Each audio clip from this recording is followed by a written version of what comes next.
everybody. It's Monday. And of course, if it's Monday, you know what it is. It's me and Amadeus talking about the weekend.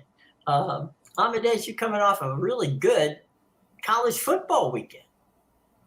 Yeah, I went 2-1. I lost with New Mexico State, but I had FIU, which was a really close game. I had Jacksonville State, the newcomers to the FBS. There was a few I had that I talked myself off, like San Jose State and Hawaii. So yeah, could have been a 4-1 weekend, Jim, but we settled for still a winning 2-1. How about there were a lot of soccer games this past weekend as well. Any of them memorable to you from your standpoint? Yeah, I thought that Newcastle Liverpool match was pretty wild yesterday, just because, obviously Newcastle scores, then we see the red card really affect the game heavily from there. Liverpool, they still tried to push and they couldn't really do much. And then, Darwin Nunez comes on, and all of a sudden just flips the game, even still down a man. They scored 2 goals in those last 15 minutes to beat Newcastle. So yeah, Liverpool has been one of those teams that Newcastle couldn't beat them last year, and that was the home fixture. So that's going to be a lot harder when they go see them in Liverpool. That's for sure. It's I was taking a quick look at what is going on in Major League Baseball, and if you really are a fan of the game, and you woke up this morning and you went to your favorite, Major League Baseball site to check the standings, you might be surprised to see the Seattle Mariners on top in the AL West. Going, wait a minute, just a second, excuse me. Weren't they, hovering above 500 just a few weeks ago? And oh, by the way, wasn't this supposed to be Houston and Texas battling for it? Suddenly, Texas goes in the tank. Houston plays average ball, and Seattle's playing out of their mind. So it's going to be a crazy race to the end in that division. And I've been harping on this Mariners team for a while now. So who would have thought, though? Never mind wild card. They decide they're going to come in and just win the division now in the last month. And they got the players to do it. There's no question about that. And they gave their closer away at the deadline. Well, why wouldn't you? I mean, it's like, who needs a closer when we're just running for the whole thing? It's just one of those moves where you wonder, right? Like you guys sell your closer and then all of a sudden go on this massive run. Meanwhile, we've got another team who will not be mentioned takes off probably the biggest trade piece in the MLB and then proceeds to do the complete opposite, falls under 500. Right. And not only that team that we will not mention has a player who's injured himself, he's still playing as a designated hitter. So it's like, okay, what the heck? We're gonna get our mileage out of him one way or the other. Yeah. Meanwhile, their other star player on the offensive side is just out and decided, I'm sitting. I'm not playing the rest of this, useless season. Right. It's just it's an upside down world, and we've got a big series, and we'll talk about that later. Starting tonight in Milwaukee, it's the I-95 series, which of course is the Cubs and the Brewers. And by the way, if you happen to be out there this evening and you're driving from Chicago up to Milwaukee, it's about a 90-mile trip. There is a great place you have to stop. It's called Jones's Diner. And Jones's Diner is the best place for cheeseburgers if you really want a cheeseburger. Highly recommend.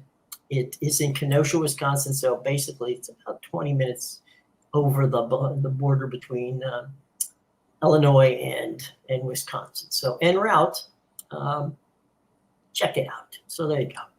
That was they're not paying me for that, but I'm just giving you some tips. Diners, drive-ins, and dives type situation there for the trip up to the capital of the world. But who would have thought the Cubs would still be in?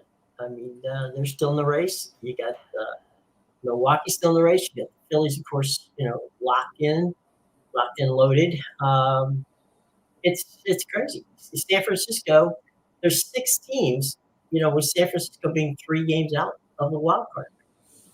So no matter where you look in Major League Baseball, whether it's American League or the National League, there's things to be seen and things to be had. And one thing that came out this morning was a list, and we'll get into this later in the week. But first manager fired at the end of the season. If that were a prop bet, I'd take Aaron Boone. Oh yeah, 100%. This losing season is finally the excuse the Yankees need. I don't even think the fans like them. They just keep them around because they haven't had a losing season in 30 years. Right. So it's like why New England still keeps Belichick around. Nobody wants him there yet. You're not going to fire the guy until you just completely tank one year. Right. One last thing, because I know this is for you. It's Baker Mayfield update. I saw Baker Mayfield on TV the other day against the Ravens, and Baker Mayfield looks wonderful. He was hitting all the passes. He was hitting the touch passes. He was hitting the deep ball. He was, he was looking good. He got in, played to a couple of series, threw for a touchdown pass, and exit stage right. So. That's my guy. Your Baker Mayfield report is he's looking very good heading into their opener, which is against your Cardinals. So there you go. Oh, easy win. Easy win for the Bucks at home against the Cardinals. So they're actually playing the card. Okay, so hold on a second. Wait a minute. That doesn't make any sense. What is the opening game of the season? I think it's against the Arizona Cardinals. I need to see what the line is on that game now. Okay. Because they weren't supposed. I think the Bucks were favored in one game this year. That's right. You mentioned. And the Cardinals weren't favored in a single game, so maybe this is a push. Yeah. Hold on 1 second. Sure. Just trying to get this. All right, I got it. No, my Cardinals are playing Washington in the first week. Oh, okay. I'm sorry. We've got the Commanders. We're a 7-point dog to the Commanders. Are you playing in Washington or in? Yeah, in Maryland. Okay, in Maryland. No, nobody's playing in Washington. I got it. True. Only basketball and hockey. I got the Commanders and the Buccaneers mixed up. My bad. So yeah, then we got the Bucks play Minnesota, so it's in Minnesota. Yeah, but okay, we'll see what this Vikings team is. Disappointing as always. One thing you can always count on them being especially on Monday nights. Oh, it's a Monday night game. No, but I'm saying Kirk Cousins. He's got that stat where he's like 1-9 on Monday nights. So, definitely don't trust them on the Monday. Yeah, not a good look. So all right, let's take a quick look today at some of what's going on soccer-wise. You got La Liga in Spain. That game kicked off, and right now it's nothing going on in that one. Italy, there's Serie A, and they just got started in that game. You've got, let's see, I can't even read it. I'm sorry. Salernitana, is that how you pronounce it? Yeah, Salernitana. Yeah, there it's and Udis is tied at 1. That game's on Paramount Plus. If you want to see that, ESPN Plus and ESPN Deportes as La Liga. Portugal's that game's going to get underway at they only have one today, and that's at 3:15. And then Mexico tonight, that's 11:10, and that's Pachuca and Azteca St. Luis. And that's pretty much France has let's see, France have a game today.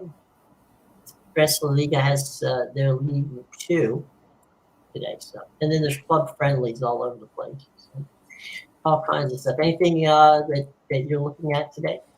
Yeah, really the big match. The two are the later ones in La Liga and Serie A. We have obviously the ones going live right now, but those teams, not great matchups. But afterwards, we'll in Italy we have newly promoted Cagliari playing Inter Milan, and that's an interesting one because they'll have to travel to the island of Sardinia for that one. That's where Cagliari plays. And then in La Liga, we have Rayo Vallecano at home to Atletico Madrid. And, funny enough, this Rayo Vallecano teams is one of the few perfect teams left in Spain, as they still have a 2-0-0 record, and they could make it 3-0-0 today because their two matches that they won were both on the road. Now they're playing their first home match of the season. Now, Atletico Madrid is a very good team, and they were gaining a lot of steam near the end of last season as they switched their play style from more defensive to more attacking. And now they've added Memphis Depay, who's actually healthy, into the starting lineup. But Atletico Madrid is coming off of a scoreless draw against Real Betis in their last match, which was also away from home. And, as I said, this Rayo Vallecano team is no pushover, especially when they play at home, and this will be their first home match of the season. So this one, I don't really have a feel. Atletico Madrid is a slight favorite on the road. They're about a -106. That was even money earlier. And really, I don't trust Atletico Madrid to win this, more so because Rayo Vallecano does play very well, but this one probably would be an under. I think the defenses will lean. They'll lean heavily on those defenses, so I could see this one staying under 2.5. Okay, sounds like a cool situation. See, we were just looking at so that there's that. Now, did they take a boat over there, or did they take a plane? How did they get to the island? I'm actually not sure, but normally, like for the average Joe, you would have to take a boat. Right. There's not really a plane that goes out to the island of Sardinia. You have to take a ferry, basically. So because it's not a big island. No, it's not a big island, which is why I wonder if they make special arrangements for these sports teams. But I feel like they have to. I feel like they have to take the ferry in. I can't imagine them flying in. So yeah, it's always difficult for these teams. But Inter Milan, I mean, they definitely they're coming to play this season after what happened last year in the league. I know their coach Inzaghi was not happy that Napoli was able to just run away with the title. Right. So I would expect Inter Milan to be a little more focused on the title this year. Yeah, but we will see. We will see, because Napoli, again, they looked great in their home opener yesterday. They won that 2-0 against Sassuolo. So Napoli, there's only three perfect teams left in Italy right now, and one is Hellas Verona, who probably won't stay perfect and won't even be near the top of the table near the end of the year. But the other two teams that are perfect, Napoli, the defending champions, and rivals AC Milan. So definitely those two teams are both title contenders. So I would think Inter Milan's got to try and keep up with those teams there. There you go. One of the things that over the weekend we talked about was Lionel Messi not starting against Red Bull when they played. And I will say this, there were about 27,000 people in the stadium, which seats about 26,000. It was not a home game for the Red Bull because there's a lot of Messi fans who figured this was going to be my only chance in the greater New York area to see him. They probably could have sold out Giant Stadium if they wanted to in that particular day. But anyway, he gets a score late in the game. So he has scored in every game he's played. so far, but they get their first MLS win. Now they played 8 games before, so this is the time they get their first win. So that's not a bad result. They're happy to get it, and they get the first mark in the MLS for Messi. But he was there, and everybody enjoyed seeing him, even though he played for maybe 20 minutes in the second half of the game. But crazy stuff going on over the weekend. And now this week, man, this is chock full of soccer. It's chock full of, we were just talking about Thursday night would be a normal Saturday under many circumstances in college football. But there's Thursday games, there's Friday games, there's Saturday games, there's Sunday games, and there's Monday games. So, if you're a college football fan and you can't find a football game this weekend, you're really pretty much not looking. Yeah, they really they're taking advantage of this last week before the NFL starts, because Right. they even got games on Sunday and Monday, and those are going to be off limits once the NFL gets going. So Right. yeah, it's definitely just tons and tons of college football. Take advantage of while you can. Now, from the standpoint of a handicapper, coming with regards to college football, we talked about trying to stay away from the FBS stuff, but is a week like week one with all these teams playing in various on various days and that whole routine. How does that throw your schedule into a situation where you have to do a lot of research for, knowing in the old days you could just say, okay, well, they're all playing on Saturday, so I don't have to worry about it. But not so much now. Yeah, definitely. I think the key thing is really to you got to get a jump start on it at the beginning of the week, and obviously lines move a lot during the week as well, so it's always good to get the plays in early. The games being on a Thursday versus a Saturday, it really doesn't make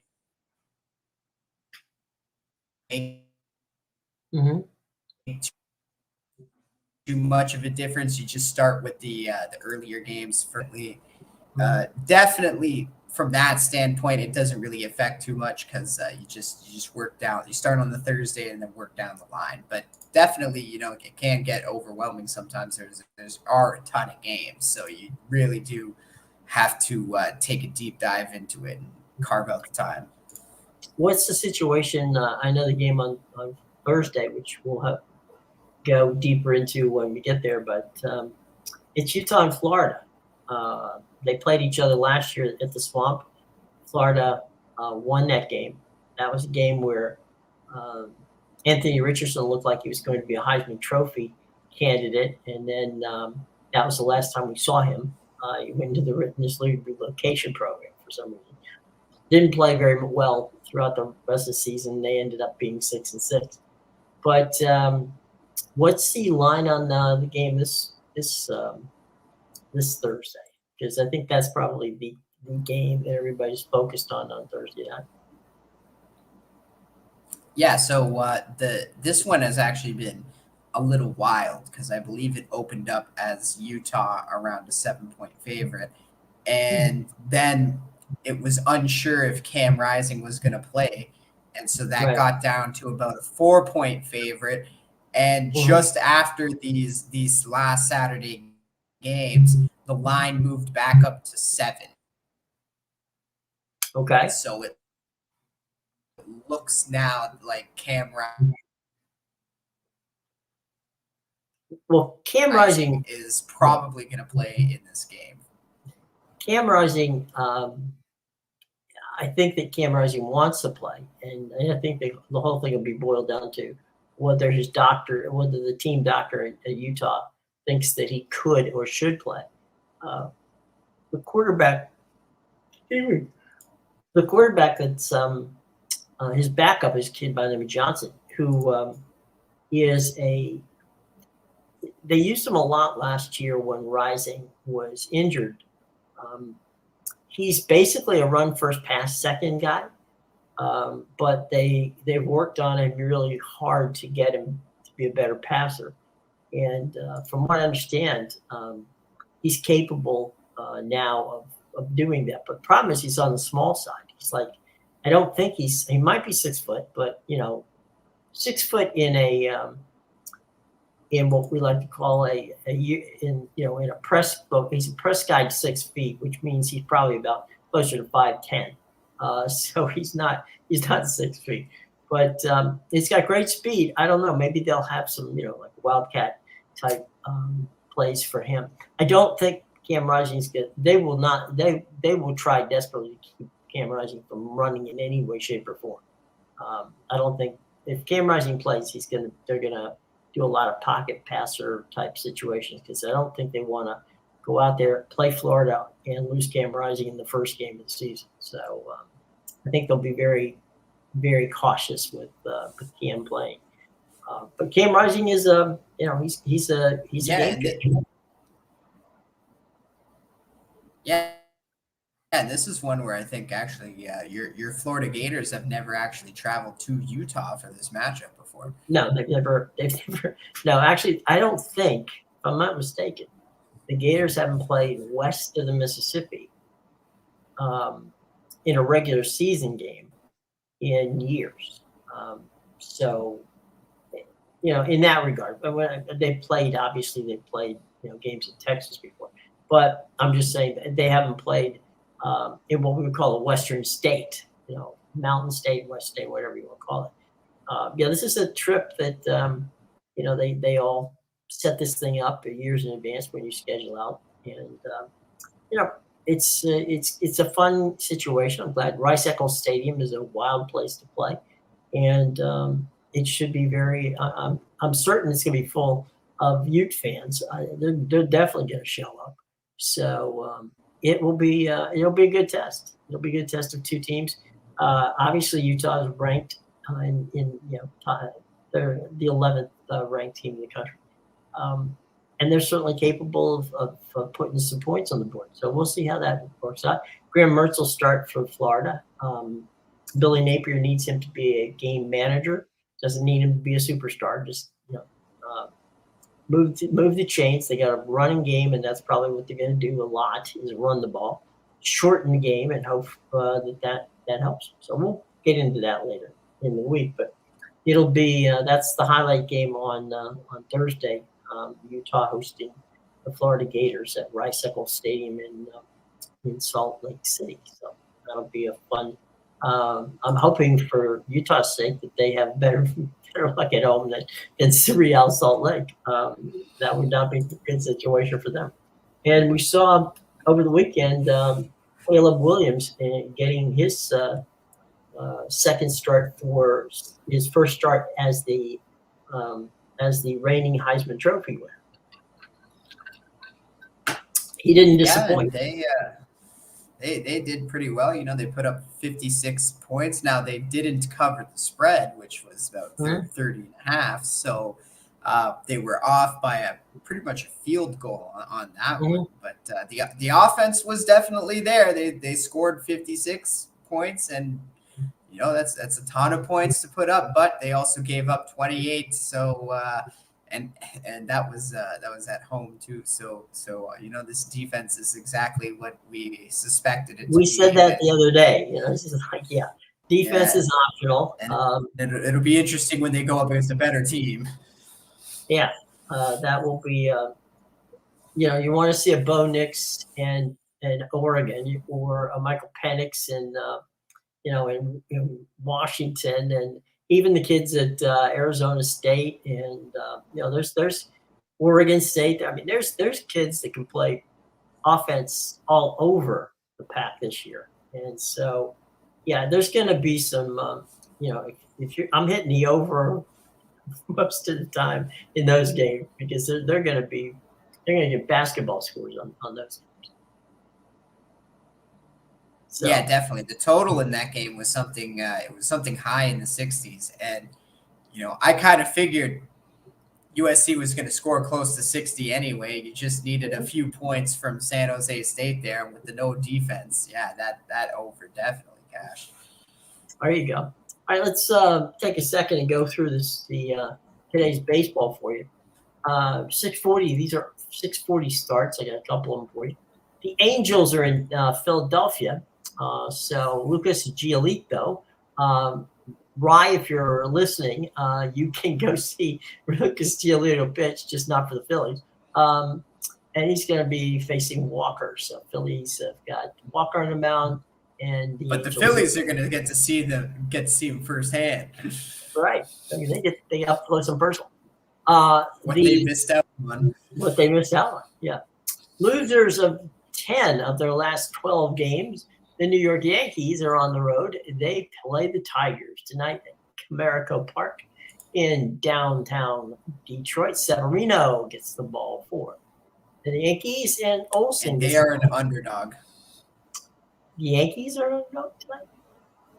The Yankees are an underdog to Detroit, Jim. Think about that. Well, Severino's a 3.8. He's got a 3.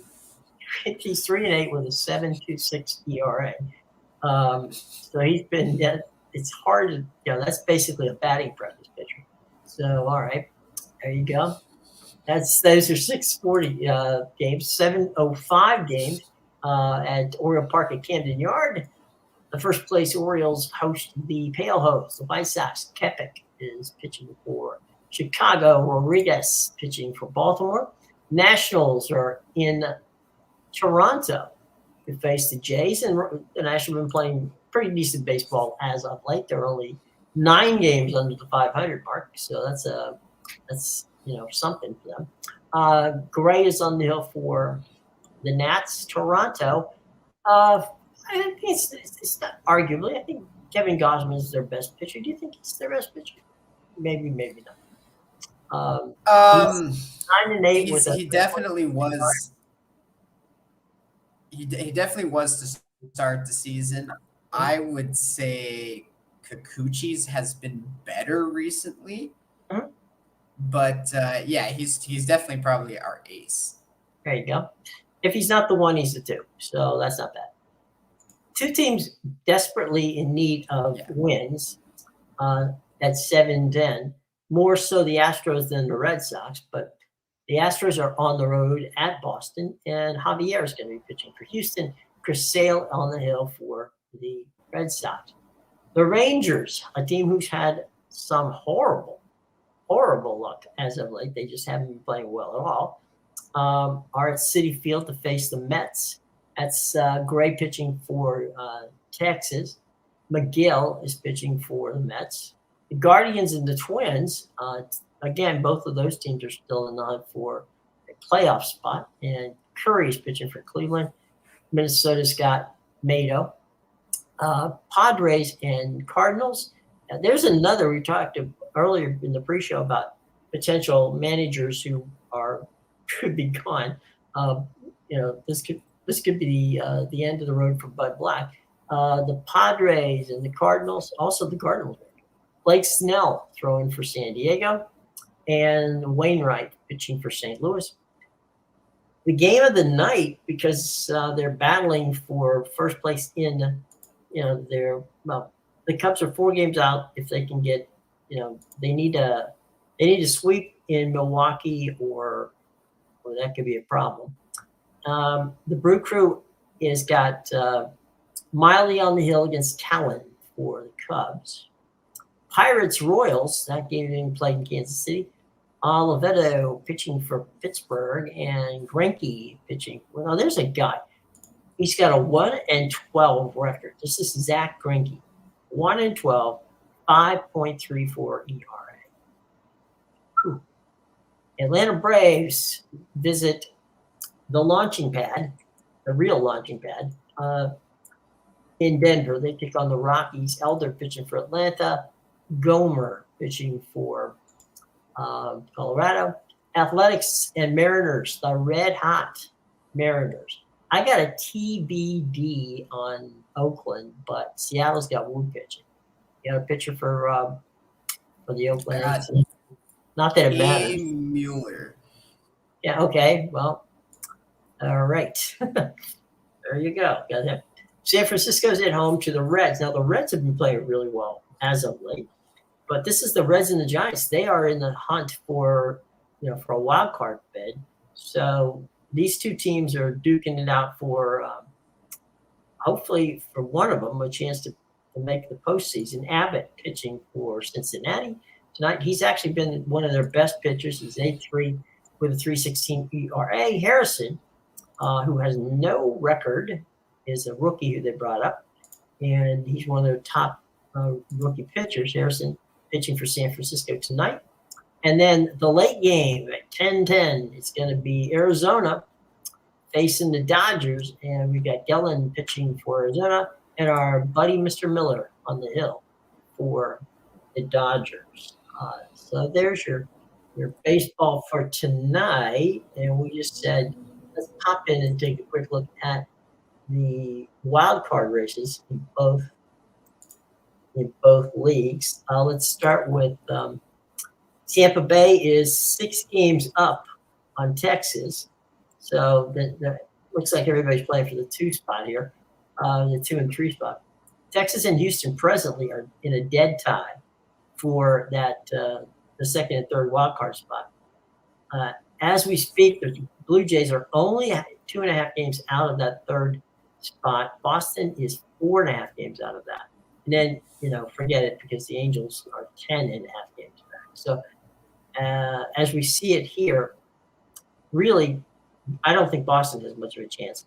It's Toronto, depending upon how the 2 Texas teams do with regard to Texas and Houston. Toronto could sneak in there. Could be Seattle falling back. We don't know. But at this point in time, Texas and Houston are 1 game out of first place in the division. By the way, Texas in their last 10 games 1-9, and Houston is 4-6. And in their last 10 games, the Seattle Mariners are 9-1. There you go. From that standpoint, let's move over to the National League, where things are a little bit more interesting. Philadelphia, 3.5 games up on the White Sox. I'm sorry, the Cubs. The Cubs are, half game out up on Arizona.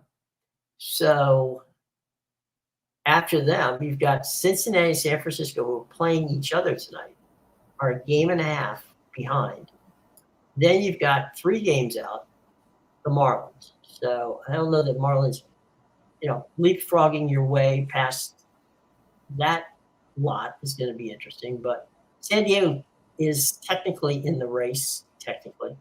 I mean, if you can imagine, they and the Washington Nationals are 8 games out of the last wild card spot. But I think the 1-5, the game and a half out, it's Giants and the Reds coming in tonight's game, and they have the same record, they're both 67 and 63.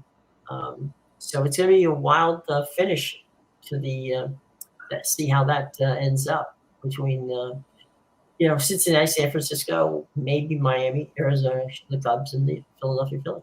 The Phillies are kind of in the same place they were last year. I mean, it's basically they didn't win the division. Atlanta's just smoking them in that one. But once they got in the playoffs, they were just a buzzsaw. So we'll have to see how that all plays out. At the end of the day, folks, that's where you are in your Major League Baseball standings for today. We mentioned that there's going to be a lot of 2, 4, 6, 8, 10, 12. We've got over 30 some odd games coming up on Thursday in the opening of college football, which should very well be quite interesting, to say the least, as we get closer and closer to that. So there you go, and that information, everybody. All right. Let's see. Any final thoughts here today as we take a look at we looked at Major League Baseball. We looked at our limited schedule of stuff going on with soccer today, and that's pretty much what we got to touch on today. We talked about our baseball and what's going on there. So anyway, Amadeus, as you always tell people in the show box below is where they can find your stuff. What are you putting up there today for folks to take a look at?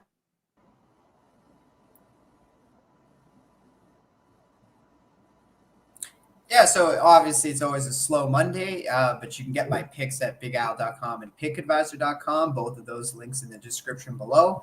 All I have up for today is one play in the Italian Serie A, and I have two MLB plays up for later tonight. But like I said, it's a slow Monday, and we'll have plenty more going during the rest of the week. Obviously, Copa Libertadores and Sudamericana is coming up this Tuesday to Thursday, and tomorrow we have the Carabao Cup in England. There are some decent matches there. You know, Tottenham got stuck with another Premier League team in that tie, so definitely plenty of action, and obviously the college football starting on Thursday, so it's going to be a jam-packed week for sure. Yeah, it's we're getting you a chance to rest, folks, until the weekend, because once we hit Thursday, Amadeus will not sleep until sometime in February.